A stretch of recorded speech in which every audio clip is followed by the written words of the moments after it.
Hi everyone, and welcome to Horror Spectator. If you're new here, consider subscribing. We dive deep into the darkest, most chilling real-life horror stories out there. And if you're a returning viewer, I'm so glad to have you back, friend. In this video, we're diving into 5 brand new stories from people who spent time in remote cabins deep in the Appalachian Mountains. What should have been a peaceful escape turned into some of the worst moments of their lives. From being stalked by strangers, to dealing with full-on psychopaths, and even facing things that can't really be explained. This video has a little bit of everything. These are all stories I really enjoyed reading, and I genuinely hope you find them just as gripping as I did. The last one especially stuck with me. It's about someone who's still trying to figure out what to do next. So if you have any thoughts or advice, drop them in the comments. As always, thank you so much for being here and supporting the channel. It means the world. Now, dim the lights, get comfortable, and let's head back into the mountains. And remember, viewer discretion is advised.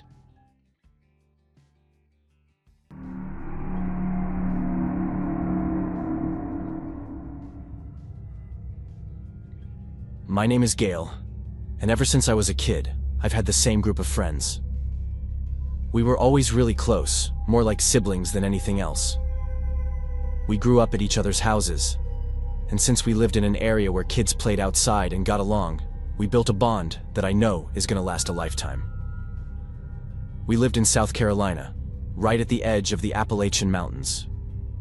Growing up, we did all sorts of things out in those woods. From school field trips to family picnics and hikes. And when we got old enough to start going on vacations by ourselves, it was the perfect spot. This all happened 12 years ago. We rented a cabin that was about a day's drive from home. Looking back, we were way too young for something like that. But at the time, a one-day drive felt like the perfect middle ground. Close enough to keep our parents from freaking out, but far enough for us to feel like we finally had some real freedom. What we didn't tell them, though, was exactly where we were headed. If they'd known how deep in the woods that cabin really was, there's no way they would have let us go. It was completely isolated and hard to get to, but honestly, that was exactly what we were looking for. There were 5 of us: me, Charlotte, Emily, Leo, and Benjamin, and we were all fired up about the trip. Just to give you a feel for the cabin, it was huge, with 4 bedrooms. Downstairs was one big open space, and right when you walked in, the kitchen was off to the left. That open area had a big dining table, a couple of couches, and a fireplace. There was a bedroom on each side of the ground floor, and just in front of the door, there were stairs leading up to 2 more bedrooms. Every bedroom had its own bathroom. Right in front of the cabin, there was this big lake. We picked that cabin specifically because it was supposed to be safe for swimming. We wanted to hike a little, sure, but really we were there for the water. In the middle of the lake, there was a small island completely covered in trees. My room was upstairs, and it gave me a perfect view of that island. The first time I felt like something was off, like maybe we weren't as alone as we thought, was actually the very first day. We were all hanging out by the lake, swimming, and I was reading a book. I've never really been a water person, so while the others were splashing around, I preferred to stay on my towel in the shade and read. At one point, I had just finished this really interesting paragraph, and I lifted my head from the book to think about it. That's when I noticed something on the island. At first, it was just a quick flash, like someone was holding up a mirror and it caught the sunlight. It disappeared almost instantly, and I couldn't be sure what I'd seen. I knew I'd seen something. But what? Could it have been an animal? It didn't seem like it, but it also felt unlikely that someone would actually be out there. From where we were, you could see the whole side of the island facing us, and there weren't any boats around. at least not from what we could see. I was curious, so I waved the others over. I didn't tell them what I'd seen. Just said I wanted to walk around the lake and asked if anyone wanted to come with me. Benjamin jumped up right away. The moment we'd arrived, he'd said it would be cool if we could get to the island somehow and explore it. But that idea disappeared just as quickly. We didn't have a boat, and swimming across would have been way too reckless. As we walked, I told him about the flash of light I'd seen coming from the island, how it didn't make sense, and that I wanted to see if maybe there was a boat or something on the far side. He got excited right away, throwing out all sorts of theories. But when we got around to the other side and saw there were no boats, we both kind of shrugged it off. Maybe it was just a natural reflection, like a rock catching the sunlight at just the right angle. That night, we were all worn out from swimming, so we went to bed earlier than usual. I was woken up in the middle of the night by Emily. She said she was absolutely certain she'd heard someone scream. She didn't know if it was a man or a woman, but she was sure it was human.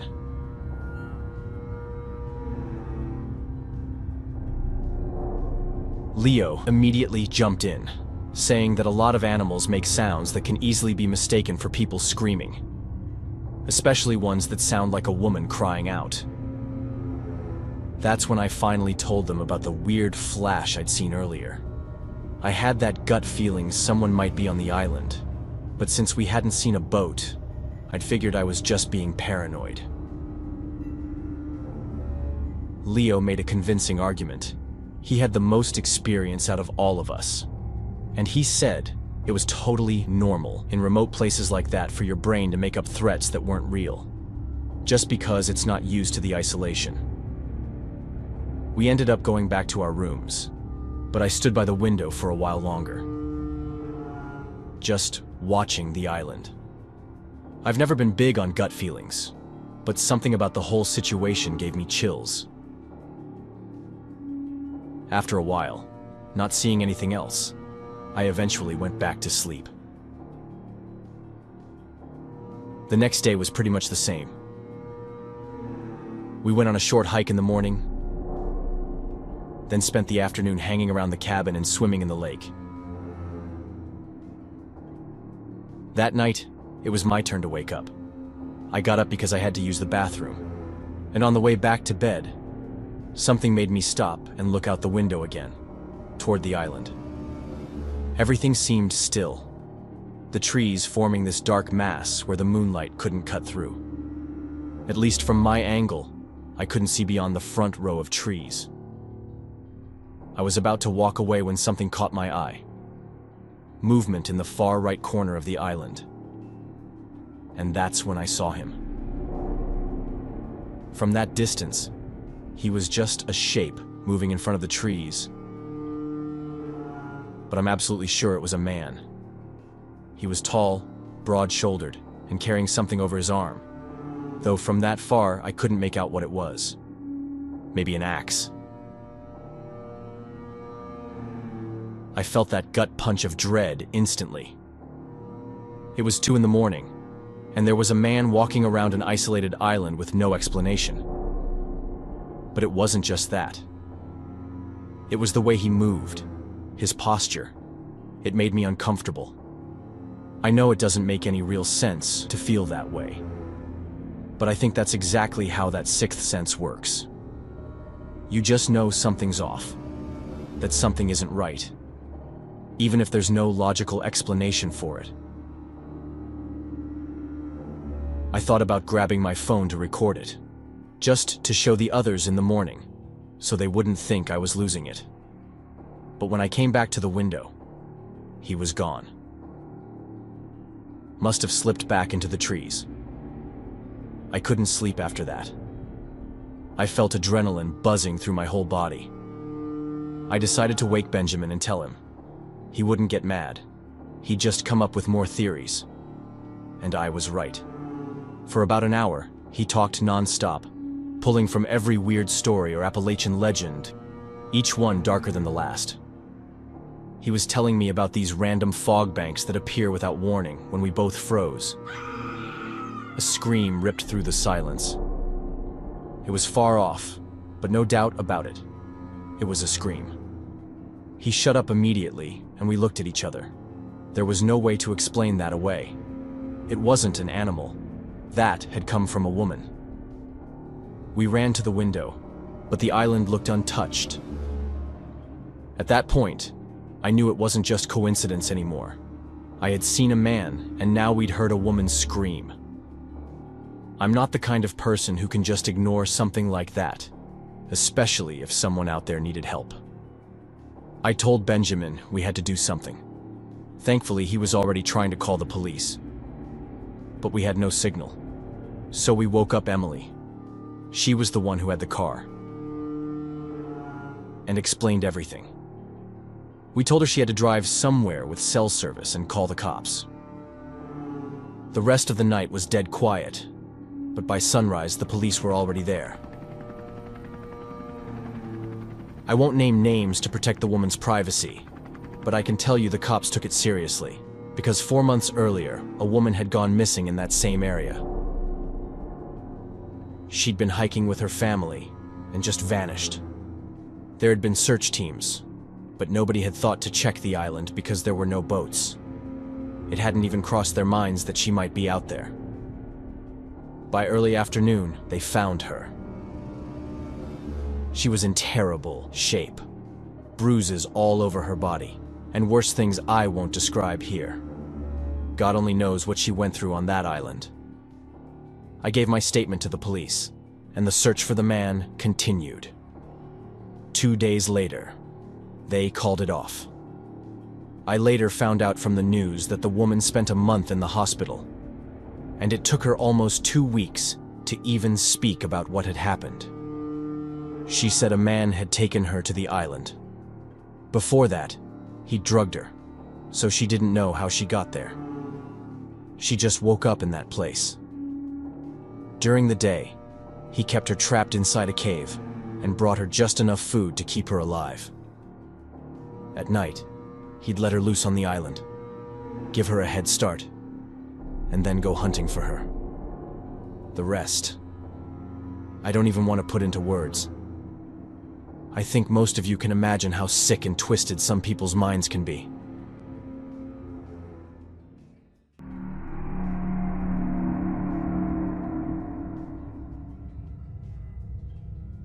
About 2 years ago, I went through one of the scariest and most unbelievable experiences of my entire life.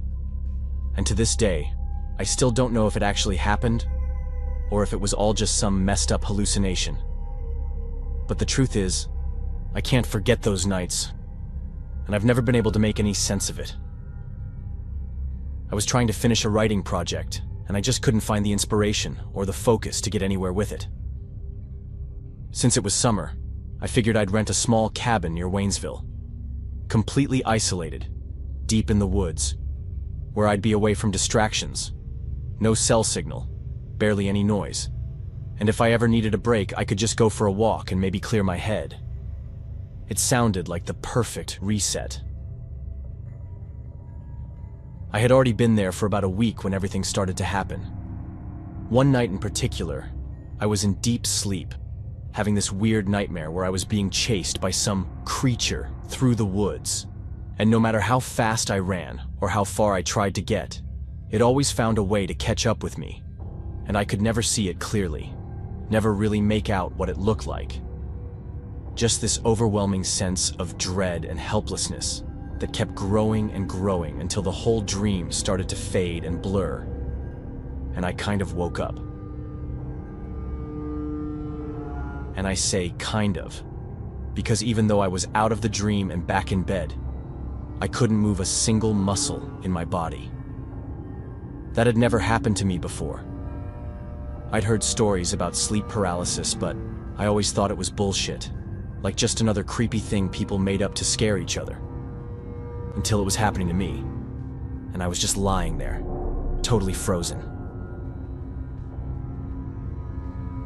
Then I started hearing this strange sound, a soft, faint, almost mechanical kind of noise. but also alive somehow. Like part animal, part machine. Something completely unnatural. It was subtle at first, coming in waves every few seconds.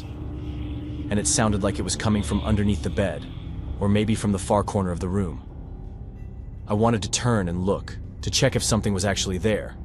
But to see that corner, I'd have to move my head. And I just couldn't, no matter how hard I tried. I'm telling you, I've never been so scared in my life. Not exaggerating, not being dramatic. I was in the middle of nowhere, in the middle of the night, and I knew there was something inside the room with me. Something I couldn't see. Something I couldn't even begin to explain. And I couldn't move or scream or do anything. Then my eyes locked onto the closet door.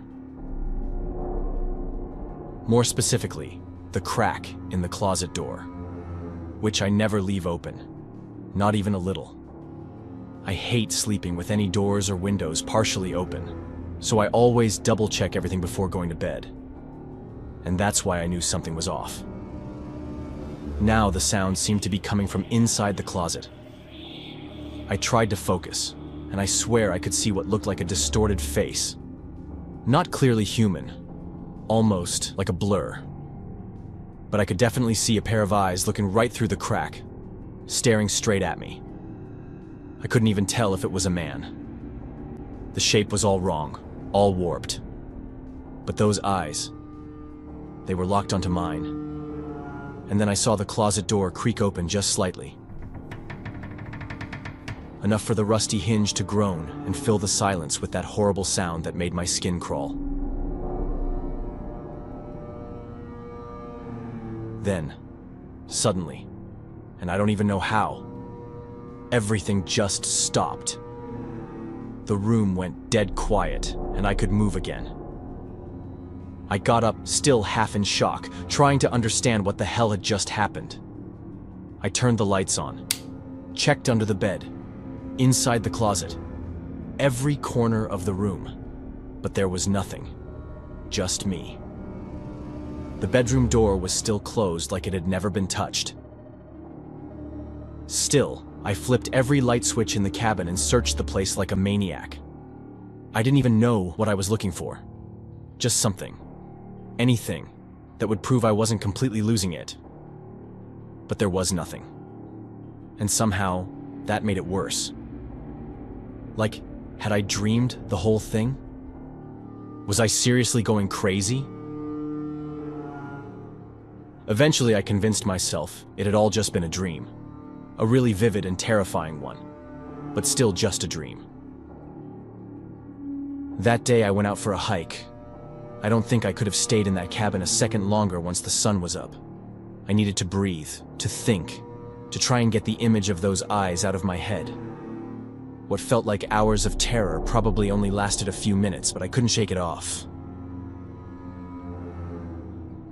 That night, I put off going to bed for as long as I could. Something in me just knew it wasn't a good idea to lie down. But I was completely exhausted from the night before, and eventually I passed out. I woke up with the most horrible pain in my neck.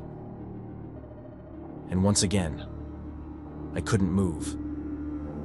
It was happening again, and I couldn't believe it. I was lying on my back, head twisted to the right toward the window, and the door was on my left. Then I started hearing sounds from the kitchen. Small, quiet movements. And that same wave of terror came over me because I knew something was in the cabin again. I tried everything to move, to lift even a finger, but it was useless. Then I heard footsteps. Something was climbing the stairs. Slow, heavy steps creaking on the wood floor, coming closer and closer down the hallway. I could feel it getting nearer with every step, and I was so terrified, I honestly don't know how I didn't drop dead from the sheer panic. And then, just like before, everything stopped. I could move again. My neck hurt so bad I could barely turn my head, but at least now I could see the door, still shut. I didn't waste a second.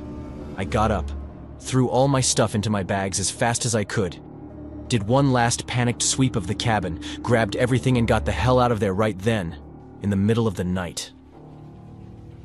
Since then, nothing like that has ever happened to me again. I've had vivid dreams, even the occasional nightmare, but never anything that felt so real, so horrifying. I still don't know what the hell happened in that cabin. Maybe I imagined it. Maybe I lost my mind for a few nights. But I swear, no matter what, I'm never setting foot in that place again.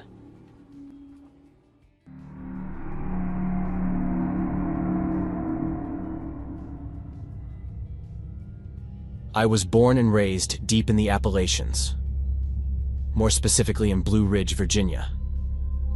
I spent most of my life there until I graduated, landed a dream job down in Louisiana, and ended up moving. I stayed in Louisiana for about 7 years, but I was always homesick, especially for the mountains.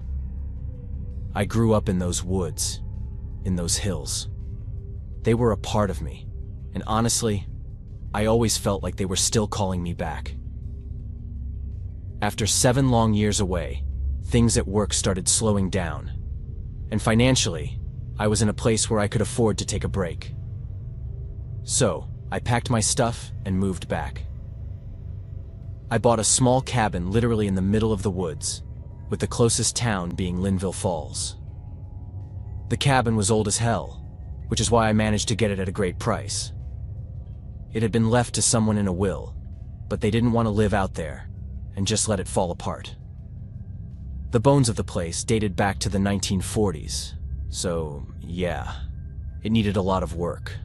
But that was fine by me. I actually wanted that kind of work. I'd grown up with my granddad, who was always fixing something, so I'd picked up a lot over the years.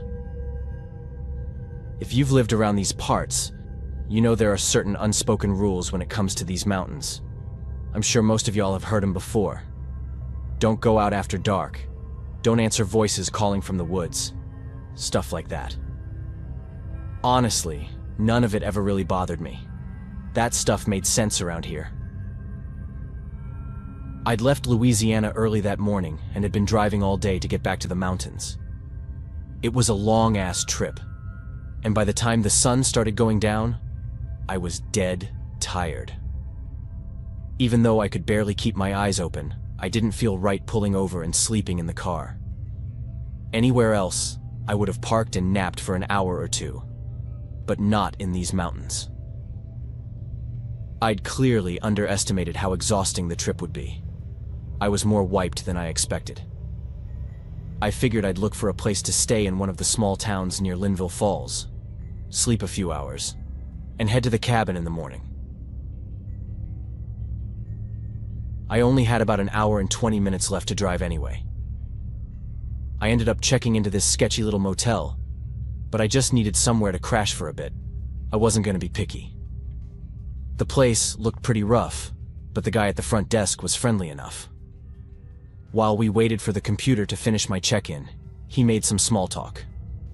I told him I just bought the old Miller cabin up in the mountains. The second I said that, his whole vibe changed. He got quiet and just said, "Good luck."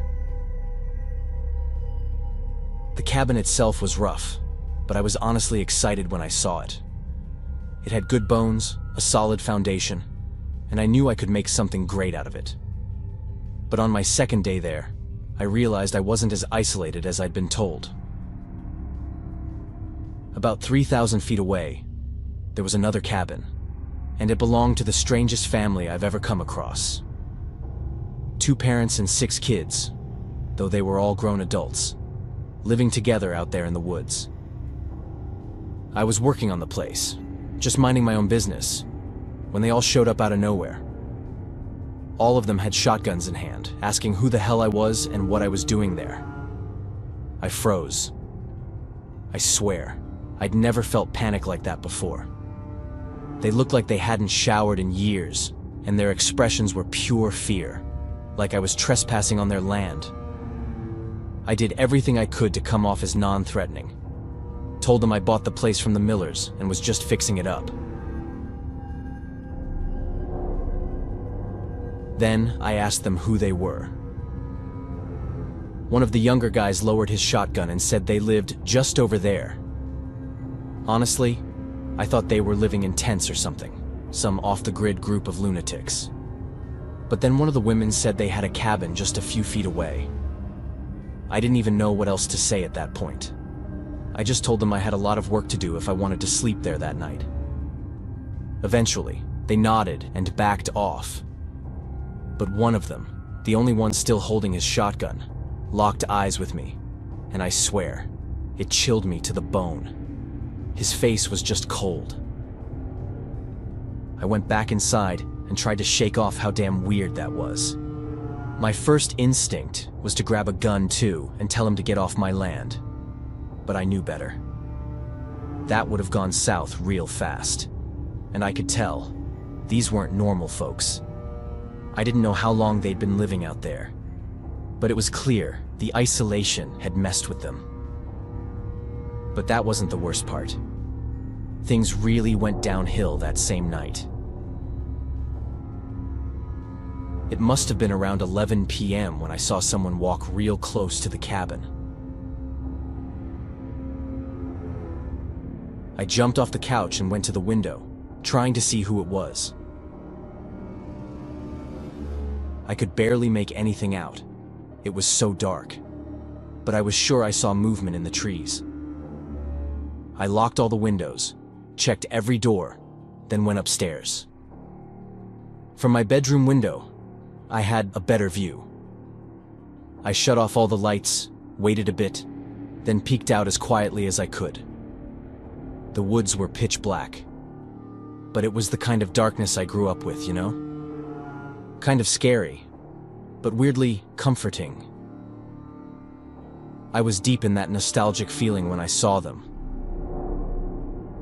Every last one of them. Step out from between the trees and start surrounding my cabin. I felt like someone punched me in the gut.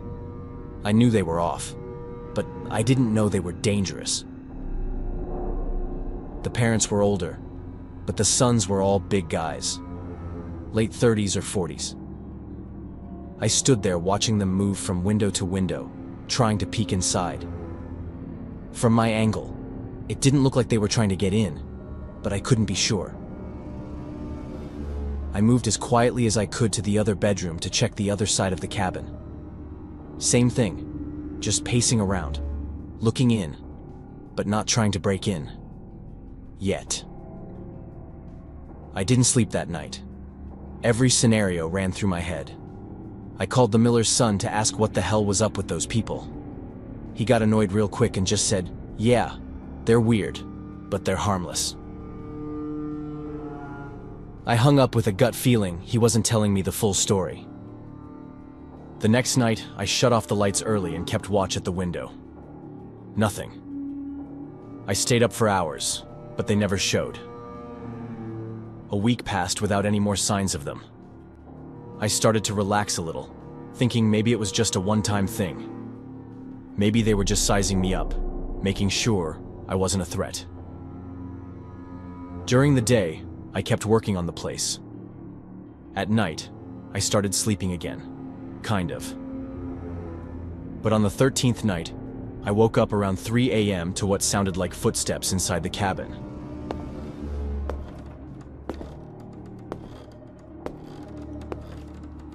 I shot up out of bed and just listened. Footsteps. Someone was in there with me. I asked, "Who's there?" And the second I spoke, I heard someone take off running. Then I heard the back door swing open. And that's when it hit me. Whoever it was didn't break in. They walked in, through a door. One that I had locked. I ran downstairs and found stuff moved around.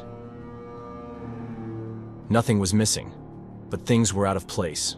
Drawers open, items shifted, and that back door, wide open. As soon as the sun came up, I drove to the nearest hardware store and bought new locks for every damn door in the house. It's been almost a month since then. Nothing else has happened. But I'm living in this constant state of tension. I swear, I'm not the kind of guy who spooks easy, but this whole thing, it's something else. That family is not right, and I know better than to provoke them. If they wanted to, they could make my life hell, or worse. And the thing is, I've got nowhere else to go. It's either this or moving back in with my parents. I've thought about calling the cops more than once, but what would I even say? I have no proof. And honestly, that would probably just piss them off more. So yeah, I'm still here. Nothing's happened lately, but I can feel it. This story's not over. And if I'm being real, I regret ever moving back without checking things out better first.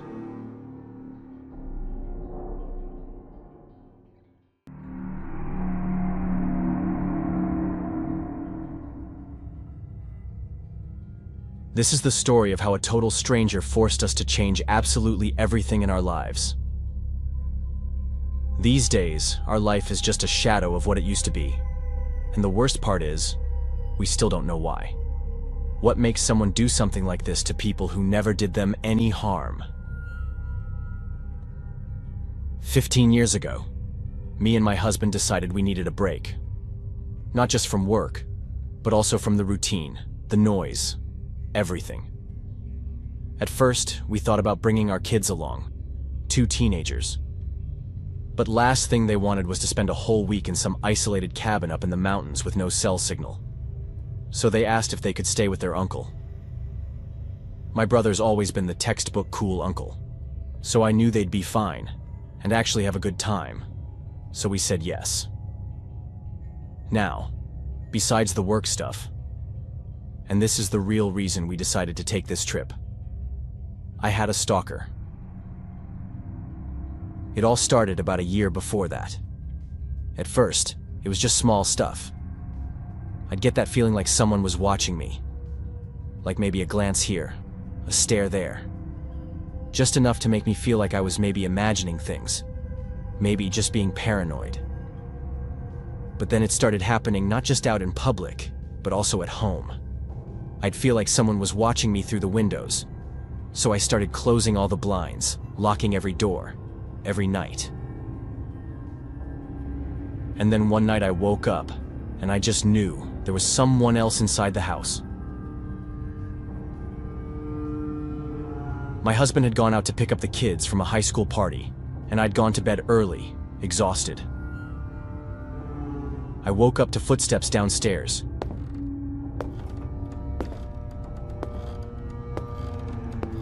Called out, and instantly knew it wasn't them. I jumped out of bed, locked myself in the bathroom, and called the cops. I could still hear the footsteps, getting closer and closer. And just as they were already inside my room, I heard the sound of my husband and kids coming in through the front door. I panicked and called him right away, told him to stay outside with the kids until the police showed up.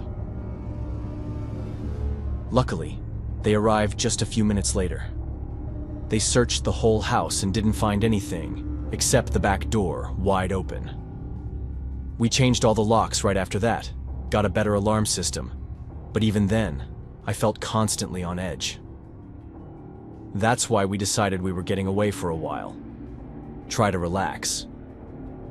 We planned the trip mainly to hike a little, breathe, disconnect. But really, the main goal was just to hide out, recharge, and figure out what the hell we were gonna do next. Nobody knew where we were going, not even our kids, and we were careful. Really careful. First off, my brother lived in another state, so right there, we already had a long drive ahead, which gave us plenty of chances to shake off anyone who might have been following us. After dropping the kids off, the plan was to switch cars, then drive out to the Smokies. I don't even have the energy to list every little thing we did to lose that stalker, but just trust me, we were as cautious as humanly possible. So, By the time we got to the Smoky Mountains, we felt safe. We hadn't seen a car behind us in at least 2 hours. The whole vibe was different, calmer. I could finally breathe. The cabin itself had been picked carefully too. And for anyone who doesn't know, there are a lot of these new cabins out there that come with built-in security features. And only the person who rents it knows the codes and systems. The first 2 days were perfect. I could literally feel my muscles relax, like we'd actually found this quiet little spot in the middle of the forest where we could finally breathe. But on the third day, I started getting this feeling again, like we weren't alone. Don't ask me how I knew. I just did. My husband asked me over and over, and I never had a clear answer. It was just something in the air, something that told me something bad was about to happen. And it did. We were out on a hike when I started feeling it. At first, I thought maybe I was losing it, like classic PTSD stuff. But then, little signs started piling up, and I started trusting my gut again. I told my husband we needed to turn around. I even said we should just leave the Smokies completely, but he talked me down. Told me it was probably just trauma, and that we could just go back to the cabin and take it easy. So that's what we did. But when we got back, we knew right away. He had found us. The windshield was shattered, hood popped, wires everywhere. We ran inside the cabin as fast as we could, locked up everything, and went straight to the panic room. Now look, it wasn't some high-tech fortress or anything, but it was bulletproof, stocked up with supplies, good enough to keep us alive for maybe a month. My heart was racing like crazy. I couldn't understand why I was being targeted. I never hurt anybody. I don't have any enemies. We didn't know if he was outside the cabin or hiding somewhere in the woods. But if he went through all this trouble just to trap us out there with no car, no way out, then, yeah, his intentions weren't exactly good. And we didn't have to wait long to find out. About 10 minutes after we got inside the panic room, we heard this loud bang.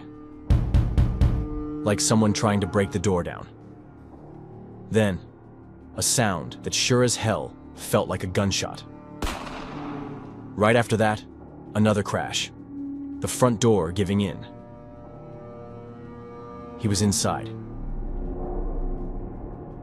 We heard glass shatter. Doors slam open and shut. Then silence. Long stretches of silence.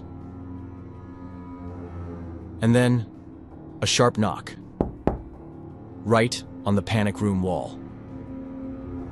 He knew we were in there. And he also knew he couldn't get in. It was this weird mix of feeling safe and totally panicked at the same time. I mean, yeah, the panic room was supposed to protect us, and we'd been told it would hold. But the truth is, we never actually thought we'd need to use it. And confidence is a funny thing. It disappears fast. After that knock, there was nothing. Just silence. At some point, we started smelling smoke, and we knew exactly what he was doing. He was setting the cabin on fire.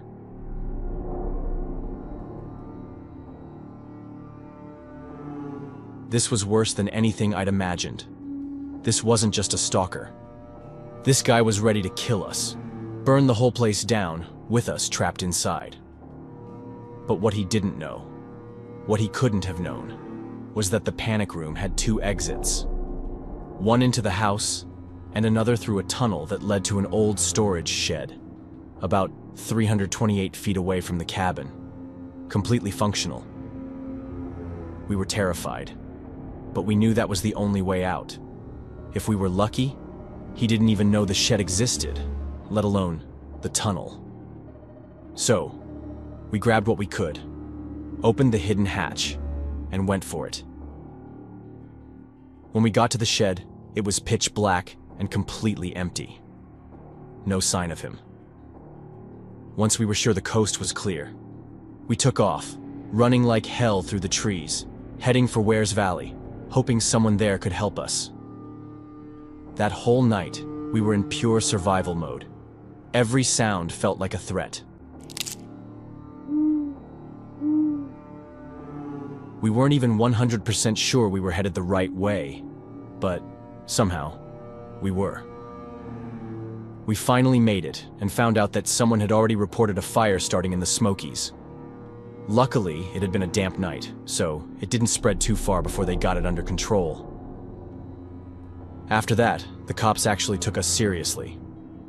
They launched a full investigation, but they found nothing. No leads, no clues. And in the end, we didn't feel safe anywhere in the US, so we left altogether. Since we moved, nothing else has happened, but the fear still creeps in there. Our new home's got all kinds of stuff built into it. Escape routes, secret rooms, safe zones. I know, if I showed someone, they'd probably call me paranoid or crazy. But none of them lived through what we did. And for me, keeping my family safe will always come first.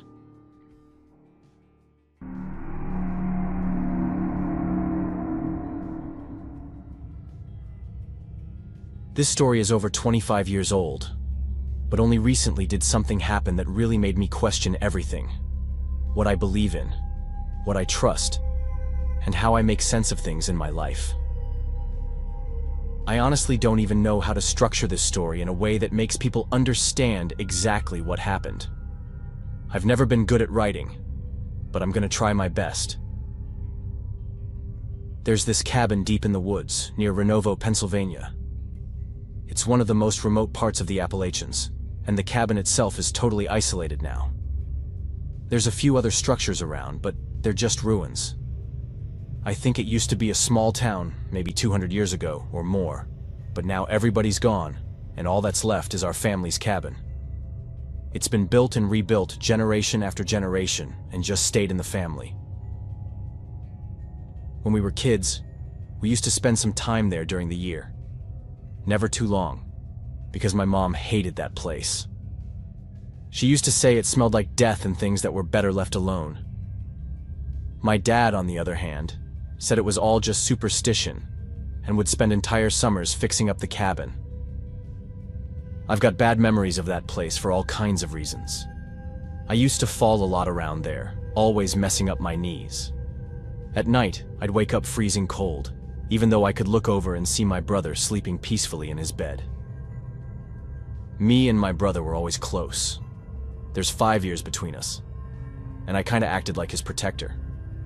But up there in that cabin, it was like there was this huge gap between us, and I couldn't get past it. My brother loved that place. He'd spend hours playing by himself. One day in particular, we were both in the bedroom when he told me Archie didn't like me. It was the first summer we'd gone up there since he'd started school, so my first thought was that Archie was maybe a new friend from back home.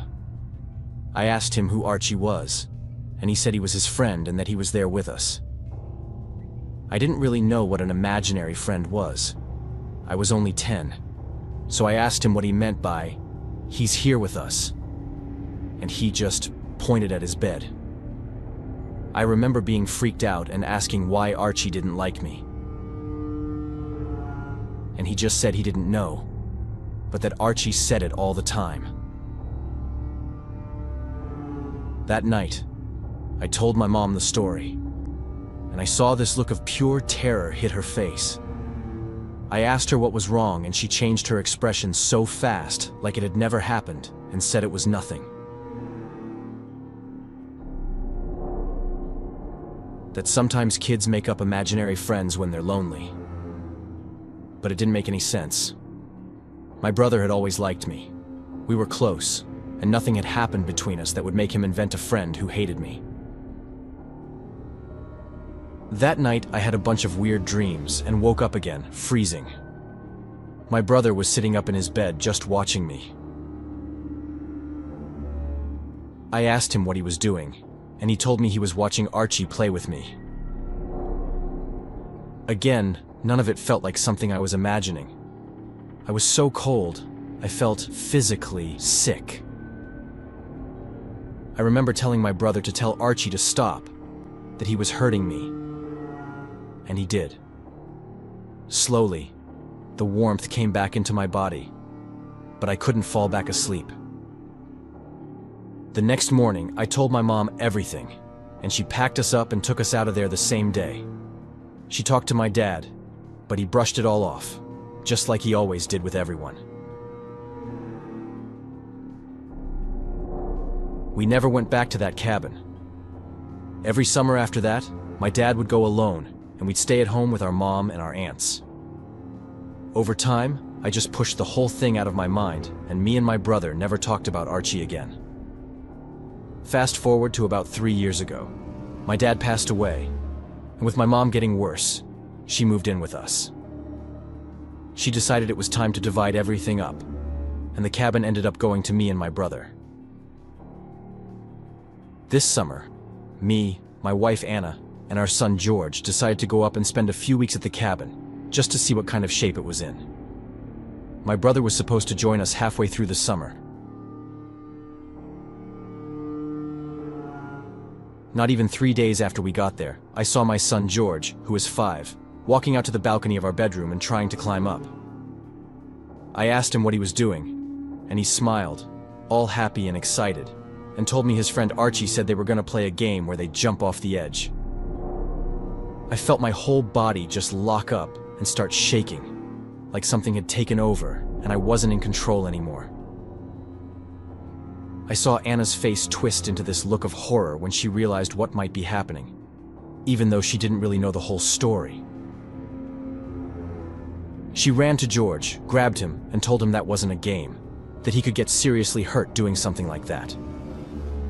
When I finally snapped out of it, I just told her that this had already happened before, with my brother when we were kids, and that we needed to leave. She resisted at first, clearly trying to make sense of something that felt unreal. But she saw the terror in my face and didn't ask anything else. Then she just started packing. We left that same day, and we haven't gone back since. My brother went up there alone to see if he could figure anything out, but he says he barely remembers anything about that summer when we were little. Said he didn't feel anything weird while he was there and just came back. Now I don't know what to think. I've never been someone who believed in this kind of stuff, and for years that whole story stayed buried in my head.